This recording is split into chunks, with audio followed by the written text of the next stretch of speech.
Hey, how's it going? Today we have some exciting news to share. The developers over at Bethesda have responded to the recent Backlash. Now, what exactly is the Backlash? Well, to be honest, this stems from a variety of issues that some players have encountered, including loading screens, planets feeling too empty, game-breaking bugs, and more. Personally, I find the game to be quite enjoyable, and my only complaint really is just the bugs. Well, now you could say, hey, don't you post glitches, so why are you complaining about the bugs? You're not wrong there. The only reason why I'm talking about these bugs is most of the time they're just completely random. They're not due to a glitch or an exploit at all. But do not worry, we will go over that much more in the video. So for now, let's talk about what this developer had said in this recent review. If we head over here towards this Reddit page, you can see this username, BeezusBryce1301. Basically, that's a really interesting name. But anyways, what's going on here is it says, quote, Bethesda's response to my Steam review. End quote. Then if you go down below here, you can see the actual image. So the developer decided to respond back to this review and said this right here. Bethesda_Narati. Quote, hi, thank you for taking your time to leave a review for Starfield. We appreciate you taking the time to provide your review, and sorry to hear that you did not enjoy your time in Starfield.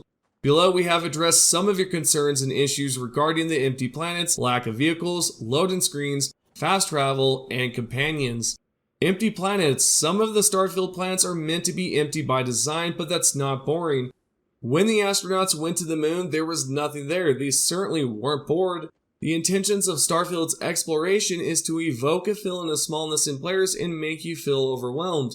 You can't continue to explore and find worlds that do have resources you need, or hidden outposts to look through. End quote. Now, I'd like to take a moment to acknowledge that this developer is not wrong. I mean, if you were to travel to Mars or even Venus, for example, one could reasonably expect that the journey might be quite barren with possibly little to no activity going on. So it makes sense for these planets to be empty. With that to the side, let's continue on and hear what else the developer has to say. The Bethesda developer goes on to say, quote, vehicles. We are sorry you were disappointed with the lack of vehicle option when on a planet, ground vehicles were considered, but the dev team wanted players to take their time and explore planets on foot. On the planet's surface, you do have a jetpack which you can upgrade. The different levels of gravity on the planets will also affect how you travel by foot or jetpack. End quote. Wow, can you imagine that if you were able to customize your own lunar terrain vehicle and you were able to just roam around and then stop midway to go loot a bunch of things and then grab all that loot and store it in your vehicle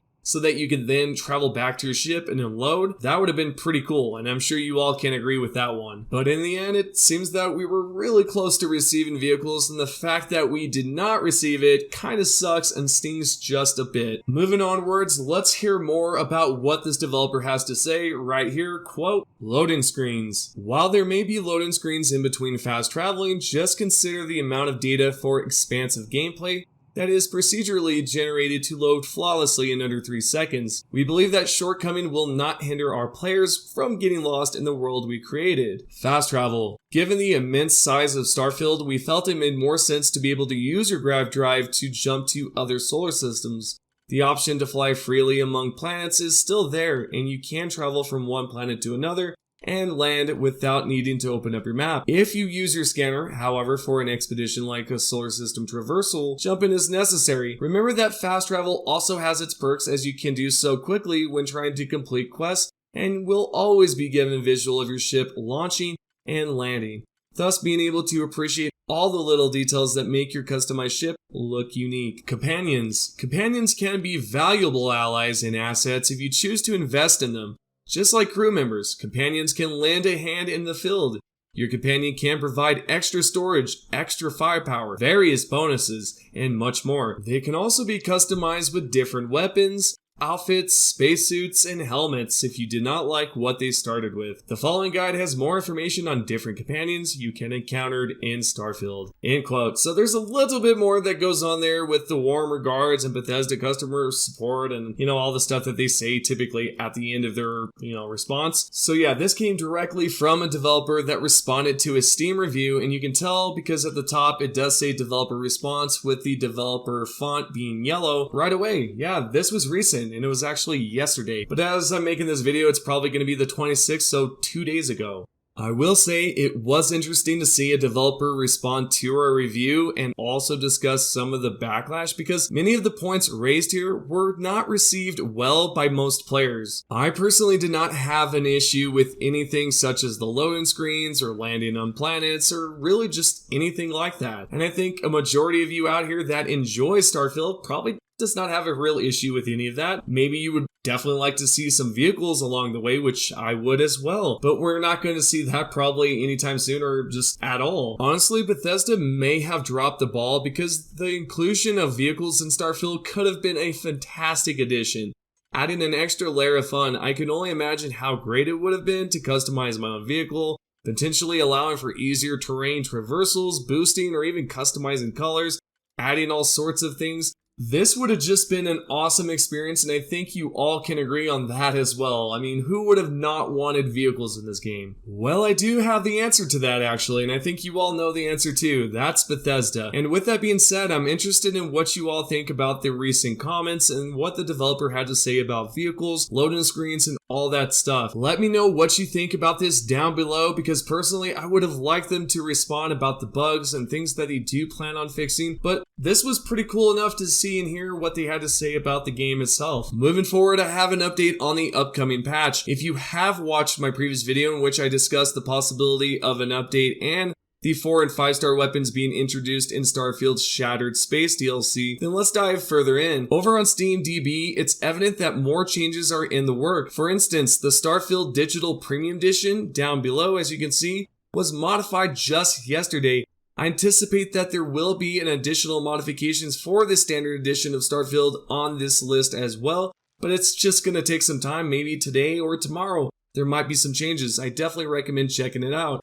I know some think that this is just speculation, but typically when changes are made within the Steam DB database, this is a good idea that there might be some update arriving here shortly, and this is definitely a sign. And as for the DLC, okay, so what I meant 2 days ago, because I think someone may have just kind of went through it, I saw one comment say, how do you know this is arriving? I don't. It's just kind of speculation, but this is within the files. So for those that have not seen this, I will show an example right here on the screen. What you can see on the left side, it's going to say exclude filter, and then on the bottom it says 4th star slot, 5th star slot. This means there's going to be multiple effects that you can add to your gun, so you're not going to be stuck with just 3 different things. For example, the 3 effects on this legendary is demoralizing, Hitman, and anti-personnel. These are the 3 that are capped off with just this gun, so you're not able to just pick up a 4th or 5th effect there. Hopefully with the Shattered Content DLC, we will see that eventually, because who does not want more power or stronger enemies to go against? I will say there is a possibility that this will happen, because if they've done this in Fallout 76, what's going to stop them with Starfield? So if this does become a possibility, when can we expect something like this to arrive? I would say this is something that they possibly will add in DLC or maybe even afterwards. This right here, I'm interested in whether or not you guys think that this is going to be in the DLC or maybe even afterwards.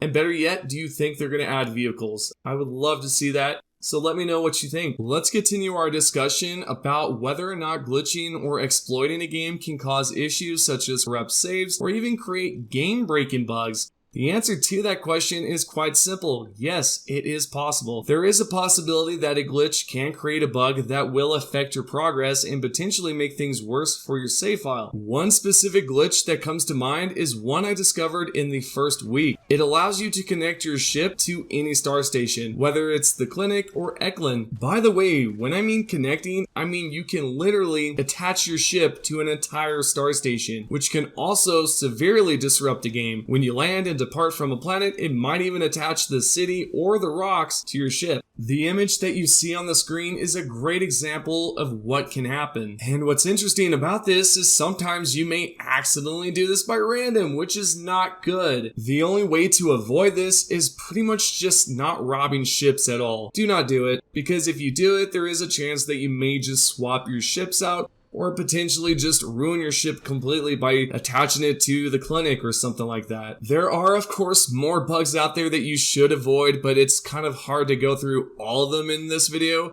But I will say that it definitely exists out there. There's plenty of bugs going on. For example, there's one right here on the screen, which I was not aware of. It says right here, quote, problems with ships taking ships. So I know I've seen plenty of people talking about the problem with the ground pounder mission with enemies not coming out of the ship when you're supposed to kill them. I personally gave up on it and moved on to surveying the planet. But what I noticed was, now no one is coming out of their ships. I've run up to 2 landed ships and no one is around them, and the loading bays aren't open either. Anybody else having this issue? Update. I can't take any enemy ships from any planet or moon in the Altair system. The only ships whose bays even open belong to colonists or Vanguard. Again, this is something that I've yet to experience where I was not able to board ships or even, see anybody come out of them. So yeah, if you have experienced this, then you're pretty much stuck or frozen and there's really no way to go around that. I'm guessing this is just another bug that can randomly pop up out of nowhere, which is another thing that I'm quite just not happy with. And I'm sure a lot of you are not either. And it does not end there because I could talk endlessly about bugs and glitches and stuff like that. But really what's affecting the game the most are bugs. It's not the glitches that give you credits or exploits that give you a lot of XP. It's none of that. It's the actual bugs itself. And again, none of this was happening when the game was first released. After they released a hotfix, then a patch, and then I think there was another patch which was 1.7.36, where they just gave us the field of view, which was just surprising because that's something I thought that was going to be added to the game instantly, but it was not. Honestly, at the end of the day, is Starfield a great game? Yes. Should they add vehicles and just make things, a bit more entertaining? There is room for that. I think there's certain towns that should obviously have more things to explore. Like Neon's a pretty cool place. So is Kilo City, but I think that if the towns were bigger and you were able to traverse around and have things to explore, that might make things a little bit more entertaining. But overall, I think this game is great. I think there is definitely a few things that they need to fix in terms of bugs and all that, and they should not rely on modders, especially because, well, Xbox players, you do not have mods yet, but that will be arriving soon in 2024, at least from what Todd has said. Anyways, I hope that you guys have enjoyed the video. If you have, please leave a comment down below if it's a comment about the video or possibly you have a question. Let me know. Thank you guys so much, and I will be responding to those comments within the first hour or two, and see you all in the next video.